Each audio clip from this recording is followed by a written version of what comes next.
हरे कृष्णा, राधे राधे। कैसे हैं आप सब? आशा करती हूँ सब मजे में होंगे और मंगल में होंगे।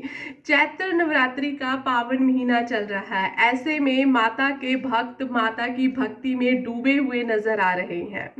मैं तो कहूँगी पूरा वातावरण भक्ति में हो चुका है। देखिए, हम घर में भी माता के नवरात्रों के व्रत रख रहे हैं, माता की अखंड जोत जगाते हैं, मंदिर में भी माता के जयकारे गूंज रहे हैं और जो भक्त हैं वो माता के दर्शनों के लिए पैदल यात्रा के लिए जा रहे हैं। ऐसे में पूरा माहौल भक्ति में हो चुका है। इस भक्ति में माहौल में मैं आज आपको बताऊंगी कि नवरात्रि में जो माता की पूजा है वो कन्या पूजन के बिना अधूरी मानी जाती है मान्यताओं के अनुसार।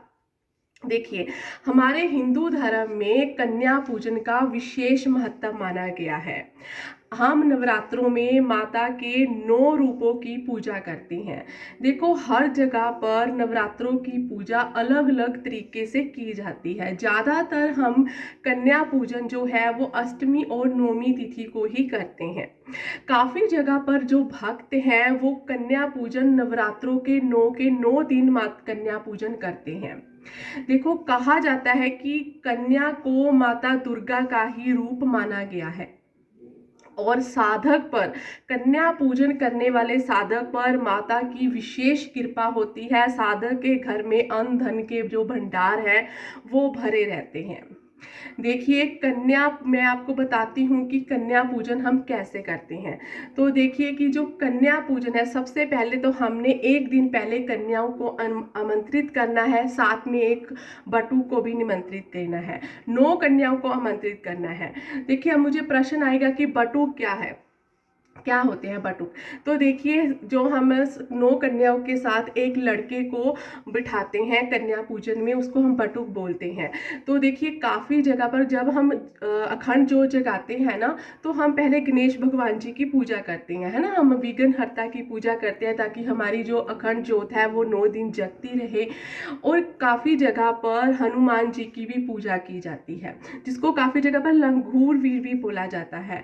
तो हम हनुमान जी की पूजा इसीलिए करते हैं ताकि जो हम अखंड जोत जगा रहे हैं, हम हनुमान जी से प्रार्थना करते हैं कि जी हमारी अखंड जोत का आप ध्यान रखना, ये जगती रहे, किसी प्रकार की कोई आपत्ति ना आए। इसीलिए हम हनुमान जी की भी पूजा करते हैं। जब हम कन्या पूजन करते हैं तो हम इन्हीं के रूप को पूजते हैं वहाँ पे बटुक के रूप में। तो इसीलिए बटुक, कन्या पूजन में बटुक पूजन का भी विशेष महत्व माना गया है। तो हम जब उनको निमंत्रित करते हैं तो सबसे पहले उनके घर में उनको आमंत्रित करने के बाद उनके पैर धोते हैं। कन्या पूजन में कन्याओं के पैर धोते हैं, उन्हें स्वच्छासन देते हैं। फिर हम उनको लाल चुनरी उड़ाते हैं, उनको माथे पर तिलक लगाते हैं। और जो भी हमने प्रसाद, हलवा पूरी, है ना, जो भी काफ़ी जगह पर चावल भी बनते हैं, जो भी प्रसाद आपके घर के रीति रिवाजों के अनुसार आप बनाते हो वो प्रसाद हम कन्याओं को देते हैं, वो ग्रहण करते हैं। फिर हम जब वो अपनी इच्छा अनुसार ग्रहण कर लेते हैं तो उसके बाद हम उनके पैर छूते हैं, उनको श्रद्धा अनुसार दक्षिणा देते हैं।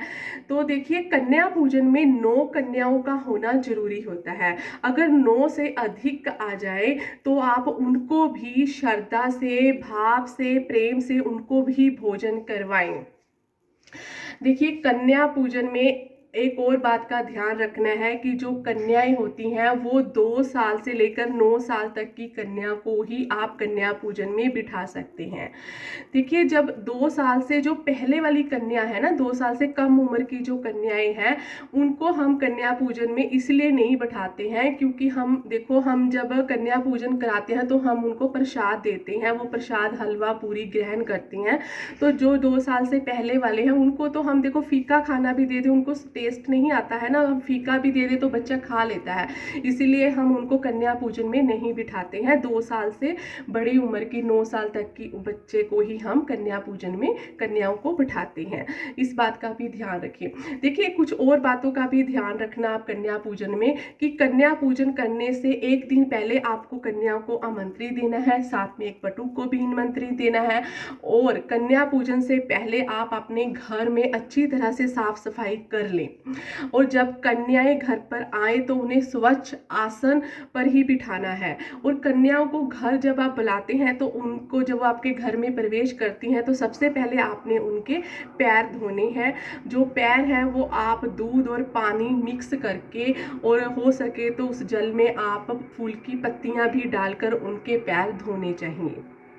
और फिर आप कन्याओं को जो आसन देंगे उन कन्याओं को पूर्व दिशा की तरफ मुख कर कर बिठा कर ही आप कन्या पूजन करें। आप इन बातों का ध्यान रखना। राधे कृष्णा।